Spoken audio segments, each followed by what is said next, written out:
दुनिया के नेता ब्राजील के रियो डी जनेरियो में G20 समिट के लिए जमा हुए। तारीख थी 18 नवंबर 2024। CNN, BBC, ब्लूमबर्ग और एल जजीरा सब लोग इस इंपॉर्टेंट कार्यक्रम को कवर करने आए थे। G20 समिट एक बहुत इंपॉर्टेंट मीटिंग है। ये दुनिया के सबसे पावरफुल देशों को एक साथ लाता है।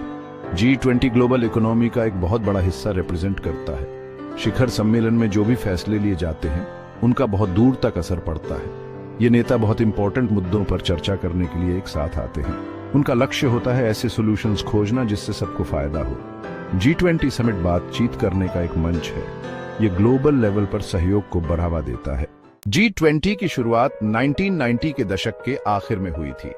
उस समय फाइनेंशियल क्राइसिस ने पूरी दुनिया को हिलाकर रख दिया था। तब यह साफ हो गया था कि इंटरनेशनल कोऑपरेशन बहुत जरूरी है और इसीलिए 1999 में G20 बना।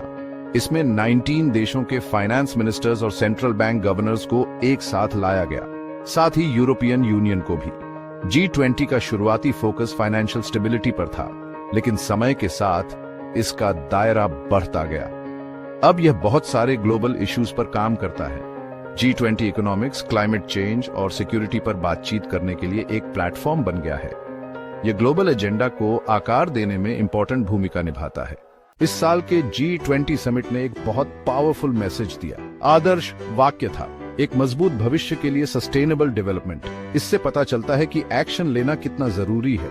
दुनिया आज बहुत बड़ी चैलेंजेस का सामना कर रही है। क्लाइमेट चेंज, इकोनॉमिक इनइक्वालिटी और टेक्नोलॉजी के बदलते दौर के लिए ग्लोबल सॉल्यूशंस की जरूरत है। समिट का एजेंडा बहुत बड़ा था। इसमें क्लाइमेट चेंज को कम करने और उससे निपटने जैसे इंपॉर्टेंट एरियाज शामिल थे। नेताओं ने समावेशी इकोनॉमिक डेवलपमेंट, यानी कि ऐसा विकास जिसमें सबका भला हो, के लिए स्ट्रैटेजीज पर भी चर्चा की। डिजिटल ट्रांसफॉर्मेशन और समाज पर इसके इफेक्ट्स के बारे में भी बात हुई।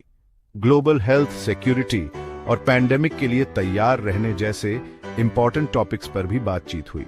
इस समिट में दुनिया के बहुत फेमस नेता आए थे। जो बाइडेन ने यूनाइटेड स्टेट्स को रिप्रेजेंट किया। शी जिनपिंग ने चाइनीज डेलीगेशन का नेतृत्व किया। नरेंद्र मोदी इंडिया के लिए आए थे। ओलफ शॉल्स ने जर्मनी को रिप्रेजेंट किया और इमानुएल मैक्रोन फ्रांस से आए थे। ब्राजील के प्रेसिडेंट लुइस इनासियो लूला दा सिल्वा ने इस इवेंट को होस्ट किया। ब्राजील में G20 समिट एक बहुत इंपॉर्टेंट इवेंट था। इसने ग्लोबल कोऑपरेशन के लिए एक प्लेटफॉर्म दिया। नेताओं ने इंपॉर्टेंट मुद्दों पर डिस्कशन की। समिट ने यह दिखाया कि कैसे पूरी दुनिया एक दूसरे से जुड़ी हुई है। इसने ये भी दिखाया कि सबको मिलकर काम करने की कितनी जरूरत है।